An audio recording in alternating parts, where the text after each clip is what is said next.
ہمارے ساتھ موجود ہیں علی حسین بلوچ صاحب، ان سے مزید بات کرتے ہیں۔ السلام علیکم بھائی۔ وعلیکم السلام جناب۔ سر ماشاءاللہ بہت ہی اچھا آپ نے کمرہ سجایا ہوا ہے، آخر کیا وجہ ہے کہ آپ نے یہ تصویریں وغیرہ بنائی ہیں، ایک الگ کمرہ تیار کیا ہے؟ ہاں بہت محبت جی، سب سے پہلے میں آپ کا ممنون ہوں کہ آپ تشریف لائے، آپ نے محبت بخشی۔ اس کمرہ سجانے کی بہت ساری وجوہات ہیں، ان میں سے ایک بڑی وجہ جو ہے وہ میرا ادبی شغف ہے۔ ادبی شغف میرا اس طرح ہے کہ میں کافی عرصہ سے مختلف اخبارات، رسالوں میں مضامین، کہانیاں، افسانے وغیرہ لکھا کرتا ہوں۔ تو اس کے لیے نا مجھے ایک تنہائی کا ایک ماحول درکار چاہیے تھا کہ جس میں اطمینان کے ساتھ بیٹھ کر لکھ سکوں، اطمینان کے ساتھ اپنی داخلی کیفیات کو کرتاس پر اتار سکوں۔ تو اس کے لیے پھر میں نے یہ اپنا ایک الگ کمرہ تیار کیا کہ جہاں پہ نہ بچوں کا شور شرابہ ہو، نہ گھر کے دیگر جو خانہ داری کے معاملات ہیں وہ میرے ادبی شغف یا ادبی تحریر جو ہے وہ کرتاس پر اتارنے کے دوران خلل انداز ہو سکیں۔ تو اس کے لیے پھر میں نے یہ کمرہ سجایا اور اب اطمینان کے ساتھ یہاں پہ لکھا کرتا ہوں۔ جنگ ایک بیک وارڈ ایریا ہے اور یہ تو ویسے بھی دیہات ہے، یہاں پر آپ کی کوئی یہ حوصلہ افزائی کرتا ہے اس کی؟ ہاں بالکل، آپ کی محبت ہے جی، یہ ایک بڑا سوال جو کیا ہے، جو کہ کئی نوجوانوں کے لیے رستے کی رکاوٹ ثابت ہوا کرتا ہے۔ تو حوصلہ افزائی ضروری ہوا کرتی ہے، لیکن یہ مشروط نہیں ہے اور نہ ہی یہ کسی قدر جو ہے اہمیت کی حامل ہے، بس کسی حد تک اس کو آپ ضروری شمار کر سکتے ہیں۔ تو ضروری نہیں ہے کہ کوئی آپ کی حوصلہ افزائی کرے اور آپ پھر اپنے شوق کو، اپنے ذوق کو آگے لے کے چلیں۔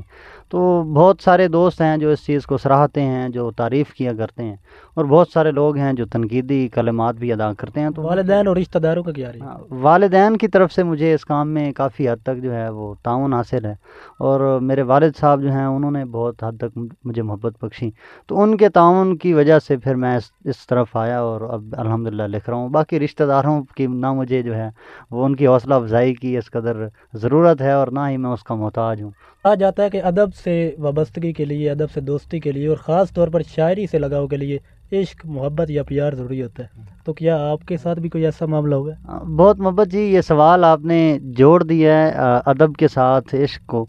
میرے خیال میں یہ جڑا ہوا ہونا نہیں چاہیے۔ یہ اکثر لوگ جو ہیں وہ شعراء حضرات، ان کے لیے میرے خیال میں ضروری ہوا کرتا ہے کہ عشق جو ہے وہ کریں گے، اس میں پھر ناکامی ہوگی اور اس ناکامی کے باعث وہ پھر شاعر بن جائیں گے۔ تو میرے خیال میں یہ چیزیں جو ہیں ادب کے لیے ضروری نہیں ہیں۔ تو بہرحال نثری حوالے سے میرا شغف ہے اور نثری حوالے سے مجھے عشق اور محبت کی کیفیات کا میرے خیال میں ضروری جو ہے وہ مانا جانا یا ضروری جو ہے وہ یہ چیزیں نہیں ہیں۔ تو بہرحال محبت ہوئی، کامیابی بھی ہوئی اور الحمدللہ اس میں کامیاب ہوئے، لیکن میں نے اس کو اپنے ادب میں داخل نہیں ہونے دیا، اس کو اپنے ادب پر اثر انداز نہیں ہونے دیا۔ سعادت حسن منٹو کے ساتھ میری بڑی حد تک محبت ہے، بڑا شغف ہے ان کے وہ افسانوں میں۔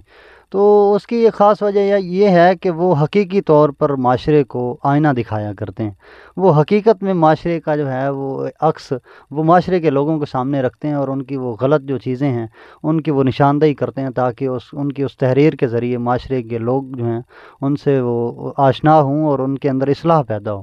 تو میرا ان کے ساتھ جو رشتہ ہے یا محبت کی جو وجہ ہے وہ صرف اور صرف ان کی نثری تحریر اور ان کا طرز تحریر ہے، کہ جس طرح وہ کہانی لکھتے ہیں، جس طرح ان کا فن ہے، اور جس طرح ان کا افسانہ لکھنے کا، افسانہ آغاز کرنے کا، افسانے کے انتہا کا اور افسانے کے اختتام کا ہنر جو ہے، مجھے اس سے محبت ہے اور اس محبت کی وجہ سے میں ان کو اپنا استاد مانا کرتا ہوں، روحانی استاد تسلیم کیا ہوا ہے میں نے ان کو۔ اللہ محسن نقوی کے ساتھ مجھے شدید قسم کی محبت ہے اور ان کے کلام کے ساتھ مجھے محبت ہے۔ سب سے پہلے میں آپ کو محسن نقوی صاحب کی ایک غزل سناتا ہوں جی، کہ پھر وہی میں ہوں وہی درد کا صحرا یارو، پھر وہی میں ہوں وہی درد کا صحرا یارو، تم سے بچھڑا ہوں تو دکھ پائے ہیں کیا کیا یارو، پیاس اتنی ہے کہ آنکھوں میں بیاباں چمکیں، پیاس اتنی ہے کہ آنکھوں میں بیاباں چمکیں، دھوپ ایسی ہے کہ جیسے کوئی دریا یارو، یاد کرتی ہیں تمہیں آبلہ پائی کی رتیں، یاد کرتی ہیں تمہیں آبلہ پائی کی رتیں، کس بیاباں میں ہو بولو میرے تنہا یارو، تم تو نزدیک رگے جاں تھے تمہیں کیا کہتا، تم تو نزدیک رگے جاں تھے تمہیں کیا کہتا، میں نے دشمن کو بھی دشمن نہیں سمجھا یارو، آسماں گرد میں گم ہے کہ گھٹا چھائی ہے، آسماں گرد میں گم ہے کہ گھٹا چھائی ہے، کچھ بتاؤ کہ میرا شہر ہے پیاسا یارو، کیا کہوں گل ہے کہ شبنم وہ غزل ہے کہ غزال، کیا کہوں گل ہے کہ شبنم وہ غزل ہے کہ غزال، تم نے دیکھا ہی نہیں اس کا سراپا یارو، کون تنہا رہے ایک عمر کسی کی خاطر، کون تنہا رہے ایک عمر کسی کی خاطر، وہ جو مل جائے تو اس سے بھی یہ کہنا یارو، اس کے ہونٹوں کے تبسم میں تھی خوشبو غم، اس کے ہونٹوں کے تبسم میں بھی تھی خوشبو غم، ہم نے محسن کو بہت دیر میں سمجھا یارو، تو یہ کہتے ہیں کوئی پیش نظر ہے ہی نہیں، جو یہ کہتے ہیں کوئی پیش نظر ہے ہی نہیں، کون سی ذات کے منکر ہیں اگر ہے ہی نہیں، پھر جو اس شہر میں آنا ہو تو ملنا مجھ سے، ایک شعر ہے اس پر آپ کی توجہ درکار ہے، پھر جو اس شہر میں آنا ہو تو ملنا مجھ سے، گھر کا آسان پتہ یہ ہے کہ گھر ہے ہی نہیں، بے ارادہ ہی تیرے پاس چلا آیا ہوں، بے ارادہ ہی تیرے پاس چلا آیا ہوں، کام کچھ ہو تو کہوں تجھ سے مگر ہے ہی نہیں، اس لیے ہم کو نہیں خواہش حوران بہشت، اس لیے ہم کو نہیں خواہش حوران بہشت،